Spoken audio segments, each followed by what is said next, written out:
Tere! Täna räägime statistikast. Mis on statistika? Statistika on teadus, matemaatika-haru, mis käsitleb arvandmete kogumist, töötlemist ja analüüsimist. Ehk uuritakse midagi, leitakse erinevad andmed ning lõpuks peab alati järgnema ka analüüs. Vaatame põhimõisteid. Üks põhimõiste on üldkogum. Üldkogum on siis kõikide nende objektide hulk, mille kohta me tahame teha siis järeldusi. Need võivad olla siis kas looduslikud või on need mingid ühiskonna nähtused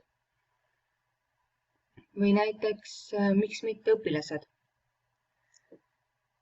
Siin on näiteks nüüd, et kui uurida eestlaste poliitilisi eelistusi, on üldkogumiks eestlased. Kui me aga uurime Eestis elavate inimeste poliitilisi eelistusi, siis see on üldkogumiks Eestis elavad inimesed. Kui me nüüd uuriks Kuusalu keskkooli õpilaste arvamust näiteks kooli toidust, siis oleks üldkogumiks meie kooli õpilaste arv. Valim on mingi hulk üldkogumist. Ja just selle valimit me uurimegi ja siis me teeme valimi kohta valimi tulemuste põhjal järeldusi üldkogumi kohta. Ehk kui me vaatame eestlaste poliitilisi eelistusi, me ei saa minna iga eestlase juurde ja uurida, vaid me valime mingi hulga ja uurime neid ja pärast teeme järelduse siis kõigi eestlaste kohta. Siin tekibki nüüd see kõige suurem probleem statistikas. Mis on selline optimaalne valimihulk? Et me saaks üldse teha mingeid adekvaatseid järeldusi. Näiteks, kui me võtame eestlaste poliitilised eelistused, siis sellest, et ma käin Kuusalus ringi ja küsitlen näiteks 100 inimest Kuusalus, ma ei saa teha järeldust kõigi eestlaste kohta. Kui ma uurin ka Kuusalu keskkooli õpilasi, siis ma ei saa võtta näiteks ainult 11. klassi. Siis ma uuriks 11. klassi õpilasi. Nüüd valimi valimiseks on meil mitu võimalust. Aga vaatame kõigepealt tingimusi. Üks tingimus on see, et ta peab olema võimalikult arvukas.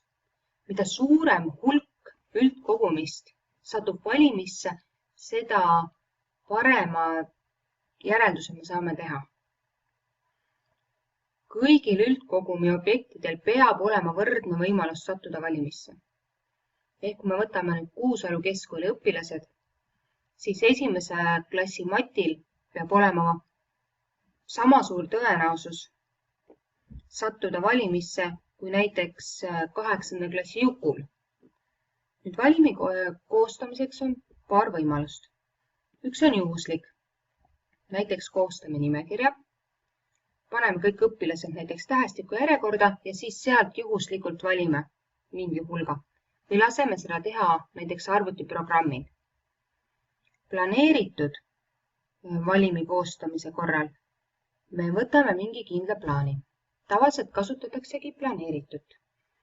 Näiteks, kui ma tahan uurida Eestis elavaid inimesi, siis ma pean arvestama seda, et Eestis elavate inimeste hulgast on veerand umbes on muulased või muust rahvusest inimesed, tähendab, mul peaks ka valimisse sattuma umbes samasugune protsent muulasi või ka vanuselised erinevused.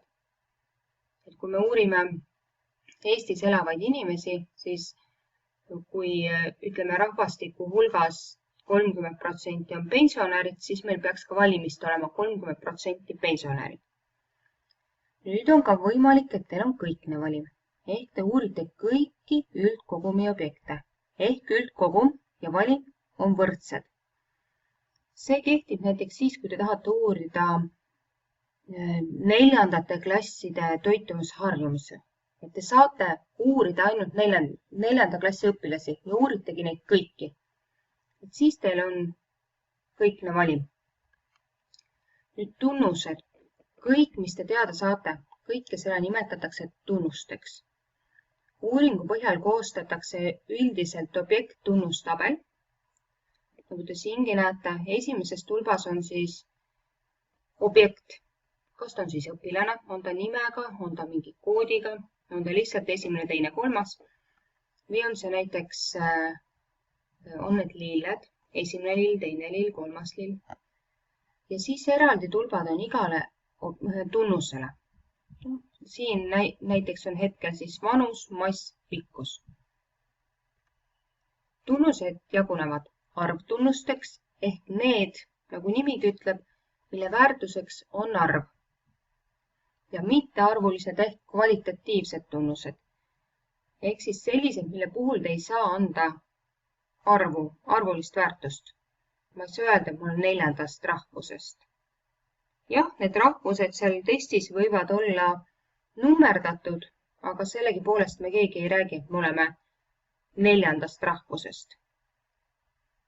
Et juuksevärv, rahvus, elukoht, ka näiteks poliitiline eelistus, usutunnistus, ka sugu, kõik need on mittearvulised tunnused. Nüüd arvtunnused jagunevad omakorda diskreetseteks ja pidevateks. Põhiline erinevus on selles, et pidev tunnus võib anda teile ka murrulisi väärtusi, näiteks mass. Mass võib olla 56,4 kilogrammi. Aga diskreetne on selline, mida sa saad ainult loendamise teel, ehk tema väärtused saavad olla 1, 2, 3, 4, 5 ja nii edasi. Ehk siis naturaalarvuline väärtus peab olema. No näiteks perekonnaliikmete arv, samuti õdede-vendade arv. Ta on tavaliselt selline, mida saab küsida arvuga. Sa ei küsi kaaluarvu või massiarvu.